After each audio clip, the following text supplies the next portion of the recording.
حضرت موسیٰ علیہ السلام اور حضرت خضر علیہ السلام کی داستان۔ حضرت موسیٰ علیہ السلام کی زندگی کا ایک بہترین واقعہ ان کا وہ دلچسپ ماجرا ہے جو حضرت خضر علیہ السلام کے ساتھ پیش آیا۔ اس کا تذکرہ سورۃ کہف میں آیا ہے۔ یہ گناہ گو درس آموز نکات پر مشتمل ہے، لہذا ہم آپ کی توجہ اس داستان کے بعض حصوں کی طرف مبذول کراتے ہیں۔ جب فرعون اور فرعونی سب کے سب دریائے نیل میں غرق ہو کر ہلاک ہو گئے، بنی اسرائیل حضرت موسیٰ علیہ السلام کی رہبری میں سال مبارزہ کرنے کے بعد کامیاب ہو گئے اور زمام حکومت حضرت موسیٰ علیہ السلام کے ہاتھ میں آ گئے، تو انہوں نے بنی اسرائیل کے ایک عظیم اجتماع میں خطاب کیا۔ اسے جشن ظفر یابی کا نام دے سکتے ہیں۔ یہ محفل بڑی شان و شوکت کی حامل تھی۔ اچانک ایک شخص نے حضرت موسیٰ علیہ السلام سے پوچھا کہ آپ کسی شخص کو جانتے ہیں جو آپ سے عالم ہو؟ حضرت موسیٰ نے جواب میں کہا، نہیں۔ بعض روایات کے مطابق ہے کہ نزول تورات اور کلیم خدا بننے کے بعد حضرت موسیٰ علیہ السلام نے اپنے دل میں آپ سے کہا، اللہ تعالیٰ نے مجھ سے عالم تر کوئی بھی شخص خلق نہیں کیا ہے۔ اسی وقت خدا بند متعال نے جبرائیل علیہ السلام کو وحی کی کہ موسیٰ کو سنبھالو کہ تباہی کی وادی میں گر گیا ہے، یعنی خود خوئی جیسی حالت کی وجہ سے مقام عالیہ معنوی انحصار کی طرف آنے والا ہے، اسے جلدی سے سنبھالو۔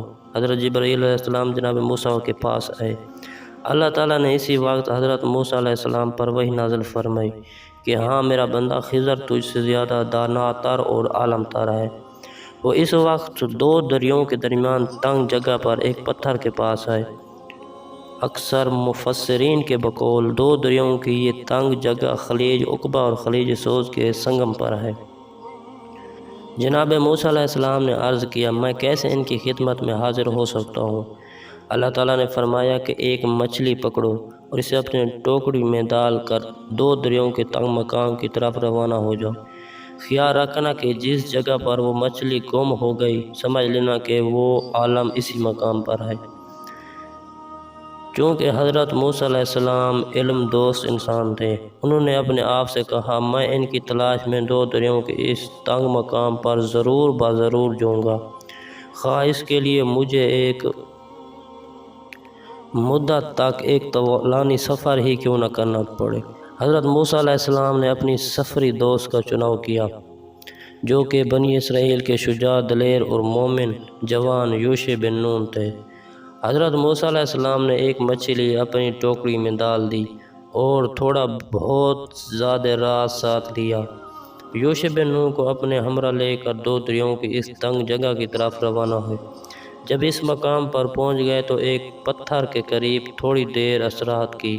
اسی مقام پر یوشع اور موسیٰ اس مچھلی کو بھول گئے۔ بعد میں معلوم ہوا کہ معجزانہ طور پر پانی کے کچھ قطرات پہنچنے کی وجہ سے مچھلی نے اپنے آپ کو دو سمندروں کی اس تنگ جگہ پر گرایا اور غائب ہو گئی۔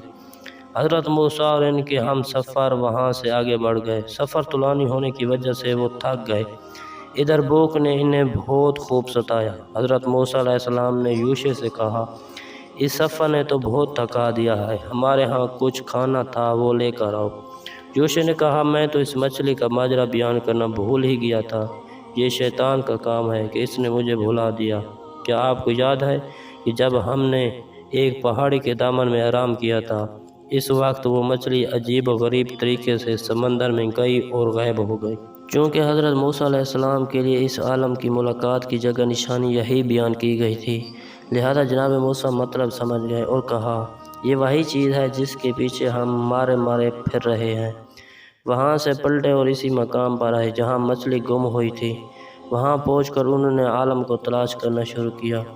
جب وہ دو سمندروں کے تنگ مقام پر پہنچے تو وہاں پر حضرت خضر علیہ السلام کو پایا۔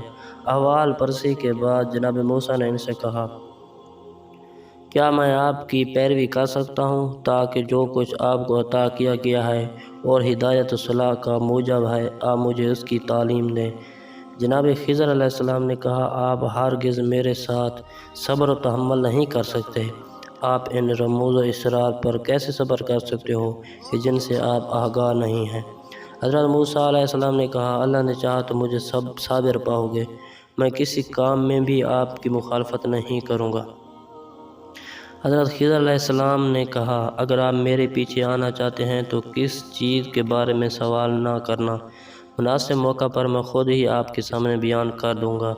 حضرت موسیٰ علیہ السلام نے دوبارہ ان سے وعدہ کیا کہ وہ صبر و تحمل سے اس رات کے ہمراہ روانہ ہوں گے۔ بس اس طرح سے وہ حضرت خضر علیہ السلام کے ہمراہ روانہ ہوئے۔ حضرت موسیٰ، یوشع اور حضرت خضر علیہ السلام باہم سمندر کے کنارے آئے اور کشتی پر سوار ہوئے۔ کشتی مسافروں سے بھری ہوئی تھی، اس کے باوجود کشتی کے مالکوں نے انہیں سوار کر لیا۔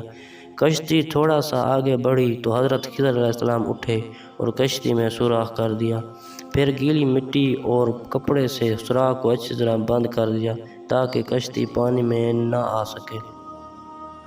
حضرت موسیٰ علیہ السلام نے جب یہ نامناسب کام دیکھا جو مسافروں کی زندگی کے لیے خطرے کا موجب تھا تو غصے سے لال پیلے ہو کر حضرت خضر علیہ السلام سے کہا کہ کیا آپ نے کشتی میں اس لیے سوراخ کیا ہے کہ اس کے سوراخ غرق ہو جائیں، اور آپ نے کتنا غلط کام کیا ہے؟ حضرت خضر علیہ السلام نے فرمایا، میں نے کہا تھا کہ تم میرے ہمراہ صبر و تحمل نہیں کر سکتے ہو۔ جناب موسیٰ نے کہا، بھول جانے پر مجھ سے زیادہ باز پرس نہ کریں اور اس اعتراض کی بنا پر میرے اوپر سختی نہ کریں۔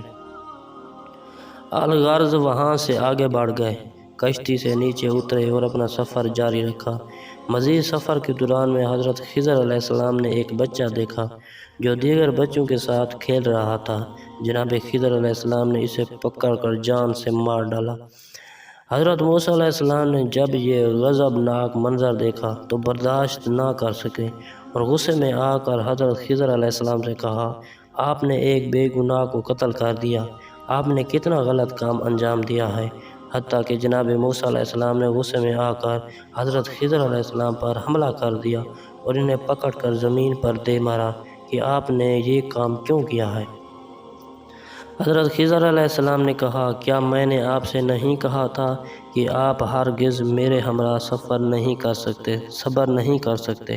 حضرت موسیٰ علیہ السلام نے کہا، میں نے اگر ان کے بعد کوئی سوال اعتراض کیا تو پھر میری ہم نشینی چھوڑ دینا، کیونکہ اس بات کا سبب میں خود ہوں گا۔ مختصر وہاں سے بھی آگے بڑھ گئے اور رات کے وقت ناصرہ نامی ایک گاؤں میں پہنچے۔ وہاں کے لوگوں سے کھانے پینے کی چیزیں مانگی۔ اس گاؤں کے لوگوں نے نہ تو انہیں اپنا مہمان بنایا اور نہ ہی کھانا وغیرہ دیا۔ وہاں پر انہوں نے دیکھا کہ ایک دیوار گرنے والی ہے۔ جناب خضر علیہ السلام نے جناب موسیٰ علیہ السلام سے کہا، اذن خدا سے اٹھیں اور اس دیوار کو تعمیر کرتے ہیں۔ پھر حضرت خضر علیہ السلام اکیلے اس دیوار کی تعمیر میں لگ گئے۔ حضرت موسیٰ، جو کہ تھکے ماندے بھوکے تھے، نے احساس کیا کہ ان کی اور ان کے استاد کی بلند پایہ شخصیت اس قوم میں اس نامناسب کام کی وجہ سے مجروح ہوگی۔ اس کے باوجود جناب خضر نے اس دیوار کو تعمیر کا کام شروع کر دیا۔ ادھر حضرت موسیٰ علیہ السلام اپنا کیا ہوا وعدہ بطور کلی فراموش کرتے ہوئے اعتراض کرنے لگے۔ البتہ اس مرتبہ اعتراض کا لہجہ انداز پہلے کی نسبت بہت نرم تھا۔ انہوں نے جناب خضر علیہ السلام سے کہا، آپ یہ چاہتے ہیں کہ اس کام کی اجرت لیں؟ یہی وہ موقع تھا کہ حضرت خضر نے جناب موسیٰ سے کہا، یہ میرے اور تمہارے درمیان جدائی کا موقع ہے۔